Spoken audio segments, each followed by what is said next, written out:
How's it going, everybody? Hope y'all doing well. I'm Hwang, and today I want to tell you a story. Back in my early 20s, I wanted to start an embroidery business. My friend and I, we pulled our money together and we wanted to buy this embroidery machine. And I wanted to create t-shirts and hats and, sweatshirts with cool designs that we embroidered on. So we got together and we're looking at machines, and right before we went to buy, my friend backed out. So he ends up, not wanting to do it, and there I am alone. I still felt confident, and when you're a young 20-year-old punk kid, you think, you can conquer the world. So I was like, yeah, I'm gonna do this. So I moved forward. Basically, I was looking at different machines, and I found this great machine, and I contacted, the company. And this is in the early 90s. So the internet was not where it is today, and it wasn't as safe place where you can actually do your due diligence and figuring out if this business is legit. And there's so many ways that you can do your part to kind of protect yourself today. But back then we didn't have that. So I don't know, I was just dumb and naive. And I just said, okay, I'm gonna buy this machine. Found the machine that I wanted, contacted the dealer, and he was like, yeah, let's do it. Basically, I had borrowed about $4,000 to put the down payment on the machine, and I borrowed from a family member. So I took it, and then I ended up, sending the money.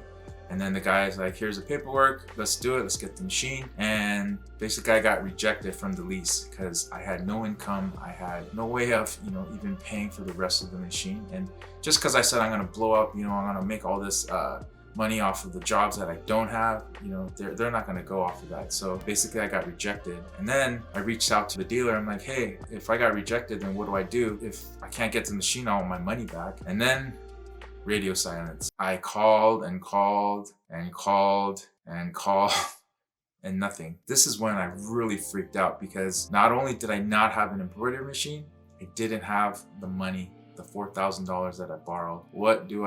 I started panicking, and I was trying to figure out, what are my options? Do I just tell my family member, sorry, I lost the money? What do I do? So what I decided to do was to sue the guy. I did all this research, and I found out that in small claims court, you can sue somebody up to $10,000. You don't have to have a lawyer. You can just file the paperwork, pay the fee, and you can sue this person. So I filed all the paperwork, paid the fee, showed up in court with all of my documentation, and then nothing. He didn't show up. So the judge awarded me the judgment. And then so I said, hey, judge, I won this judgment. Now, where's my money? What do I do? And he kind of chuckled and said, son, if I had an ATM machine out there in the back where you can go and pull out money for the judgment, I would have you do that. But this is not how the world works. What you have to do now is you take this judgment and you have to put a lien on his business. And he was just explaining all the things that I could do to kind of put more of a financial and a legal pressure on him. So then that's what I did. And conveniently, about a week or two later, I got a call, and sob story, this and that, this is happening, blah, blah, blah, all that stuff. He said, can I just pay you half right now? And I'll pay you the half, a week later. And I said, fine. And a week later, I got paid, and everything was good. I returned the money to my family member. And everything was great, right? This whole process took over a year. Honestly, it was one of the most miserable years of my life. I mean, when you have no money and you have no real job and you're just trying to make things work, and you have this $4,000 debt that you don't even know how to pay back, and you're trying to figure out a way to get the money back that was stolen. It was just so hard. And I remember that whole year I was super down. I felt really depressed. I was just worried all the time. Couldn't really sleep well. All those things just kind of, I don't know, it felt like such a relief once I got, the money back, and I paid, my family member back. So over that year, I learned a lot of lessons, and here are some of the important ones that I learned.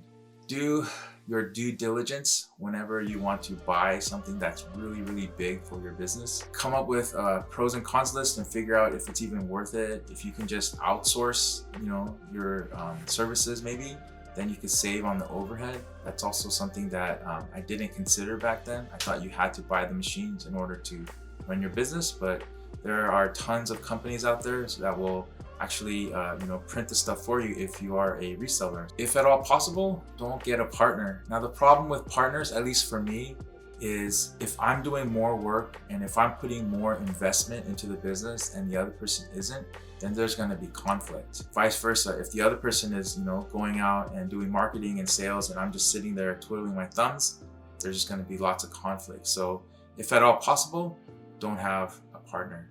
And my last piece of advice, and actually my biggest encouragement to you, is don't be afraid. Even though that year really sucked and it was really hard for me, I learned so much about myself, about business, about the law. And with those experiences, I've put those into practice in my own graphic design business that I've been running for the last 16 years. And at times when I feel kind of down or I feel discouraged, I go back to that 1 year and I remember just how I felt depressed and just, hopeless. And I look back now and I'm like, my life is pretty good. So I encourage you today to move forward, to step out into the unknown, because you know what? Your life, your business, everything could be so much better tomorrow, next month, next year. All you have to do is take that first step, right? Hope you have an awesome week.